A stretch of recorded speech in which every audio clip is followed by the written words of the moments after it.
നമസ്കാരം. മാർക്കറ്റുകളെല്ലാം വെള്ളിയാഴ്ച ക്ലോസ് ചെയ്തത് പോസിറ്റീവായിട്ടാണ്. കൂടുതലും പോസിറ്റീവ് ന്യൂസുകളാണ് വരുന്നത്. ഇൻഡെക്സുകളെല്ലാം ഓൾ ടൈം ഹൈ ലെവലിലാണ് ഇപ്പോൾ ട്രേഡ് നടന്നുകൊണ്ടിരിക്കുന്നത്.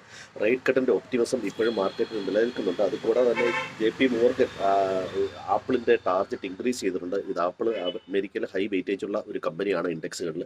അപ്പോൾ അതിൻ്റെ ഒരു പോസിറ്റിവിറ്റിയും മാർക്കറ്റിലുണ്ട്. ഇനി ഇന്ത്യൻ മാർക്കറ്റ് നോക്കുകയാണെങ്കിൽ ഇന്ത്യൻ മാർക്കറ്റ് 0.5% മുകളിൽ മൈനസിലാണ് വെള്ളിയാഴ്ച ക്ലോസ് ചെയ്തത്. പ്രധാനമായിട്ടും ഒരു പ്രോഫിറ്റ് ബുക്കിംഗ് വരുന്നുണ്ട്. അതുപോലെ തന്നെ ട്രേഡ് റിലേറ്റഡ് ഇഷ്യൂസ്, അതായത് ഇപ്പോൾ അമേരിക്കൻ പ്രതിനിധികൾ ഇന്ത്യയിൽ വന്ന് ചർച്ച നടത്തിയിരുന്നു. അതിൻ്റെ തുടർ ചർച്ച എന്നോണം ഇന്ത്യയിലെ കൊമേഴ്സ് മിനിസ്റ്റർ US പോയി ചർച്ചകൾ തുടരുകയാണ്. കൂടാതെ H1B വിസയ്ക്കുള്ള ഫീസ് ഇൻക്രീസ് ചെയ്തത് IT കമ്പനികളെ സംബന്ധിച്ചിടത്തോളം ഒരു തിരിച്ചടിയാണ്.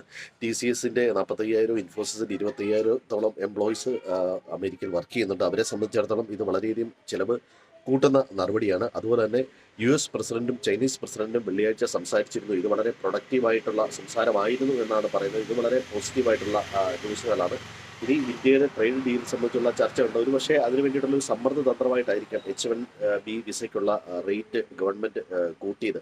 അപ്പോൾ ഇനി വരാനിരിക്കുന്ന പ്രധാനപ്പെട്ട ഡേറ്റ ചൈനയുടെ ഇൻഡസ്ട്രേറ്റ് ഡിസിഷനാണ് വരാനുള്ളത്. അതുപോലെ US FOMC മെമ്പേഴ്സിൻ്റെ ചിലരുടെ സ്പീച്ച് ഇന്ന് വൈകുന്നേരമുണ്ട്.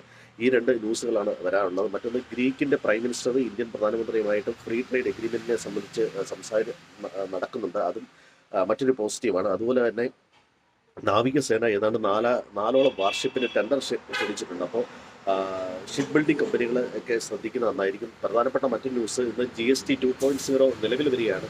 ഇന്ത്യയിലെ മിക്ക പ്രോഡക്റ്റുകൾക്കും വില കുറയും. ഇതേ തുടർന്ന് ബിസിനസ് കൂടുതൽ നടക്കും. അതുപോലെ കമ്പനിക്ക് അത് വളരെ നേട്ടമുണ്ടാക്കും എന്നുള്ള തരത്തിലുള്ള വാർത്തയാണ്.